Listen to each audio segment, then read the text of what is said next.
नमस्कार दोस्तों, स्वागत है आप सबको इसके हिंदी स्टूडियो में। दोस्तों, आज की कहानी है, क्या इस केस को पुलिस सॉल्व कर पाएंगे? पकड़ेंगे असली खूनी को? कहानी की शुरुआत शहर का सन्नाटा, शहर की हलचल से दूर एक शांत सी कॉलोनी में नेहा वर्मा नाम की लेखिका रहती थी। नेहा का जीवन बेहद साधारण था, लेकिन उसका व्यक्तित्व उतना ही मजबूत। वह अपराध, राजनीति और साजिशों पर लिखने के लिए जानी जाती थी।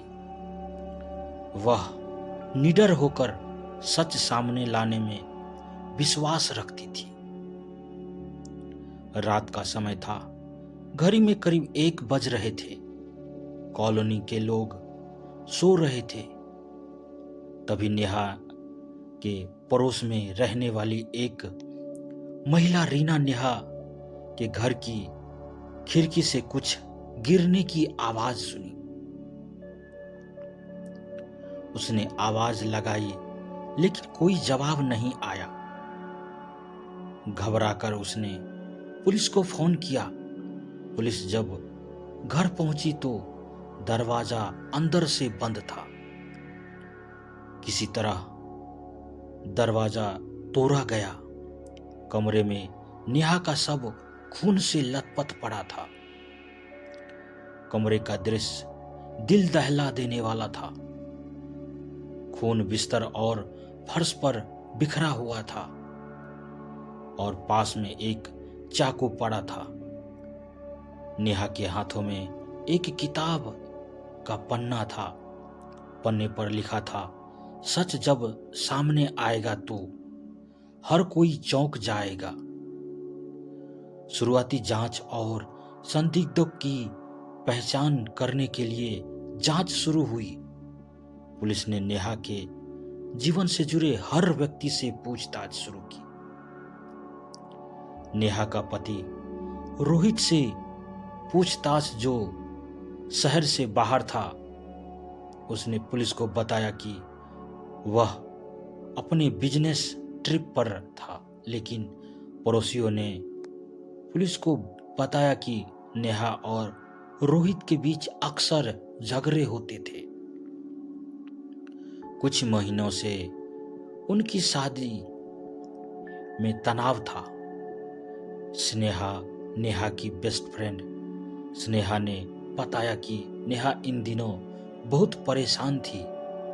वह एक नई किताब लिख रही थी, जिसमें वह एक बड़ी राजनीतिक साजिश का पर्दाफाश करने वाली थी। उसने यह भी कहा कि नेहा ने उसे कई बार कहा था कि उसकी जान को खतरा है। फिर पुलिस ने नेहा के कॉल रिकॉर्ड्स चेक किए। हत्या वाली रात नेहा ने अपने एडिटर अजय को फोन किया था। अजय ने बताया कि नेहा ने उसे कहा था, अगर कुछ हुआ तो मेरी किताब पूरा कर देना।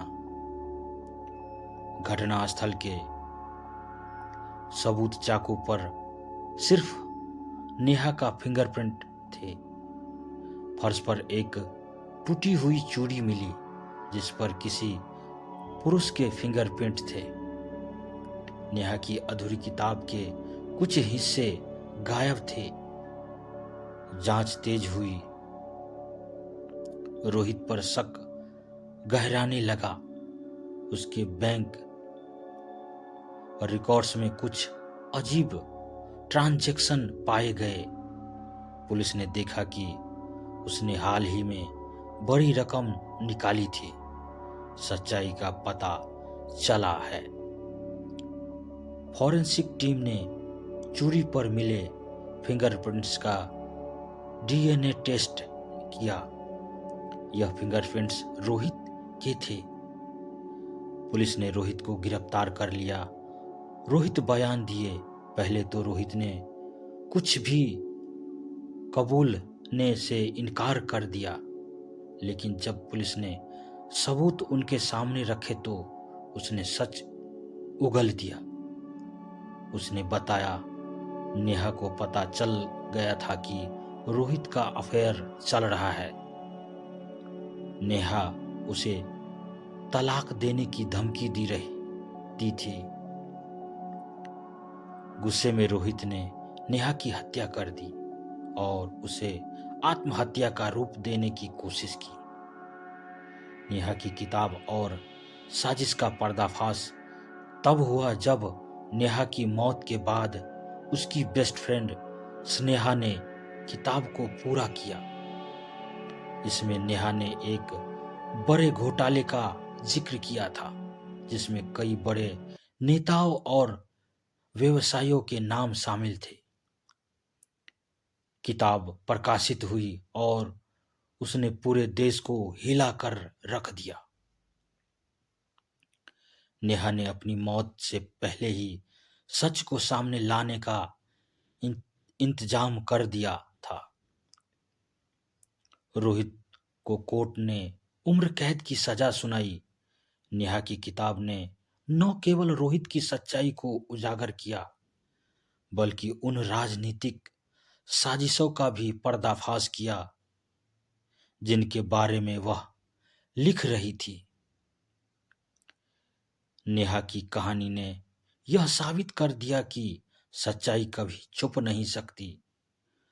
अपराधी कितना भी चालाक क्यों न हो, कानून की पकड़ से बच नहीं सकता। यह कहानी हमें सिखाती है कि साहस और ईमानदारी की ताकत हर गुनाह को मात दे सकती है। सच्चाई देर से ही सही, लेकिन हमेशा जीतती है। दोस्तों, अगर कहानी अच्छी लगे तो अपने दोस्तों के साथ शेयर करें। चैनल पर नए हैं तो चैनल को सब्सक्राइब करें, लाइक करें, कमेंट में अपनी राय जरूर दें। धन्यवाद। आपका दिन शुभ हो।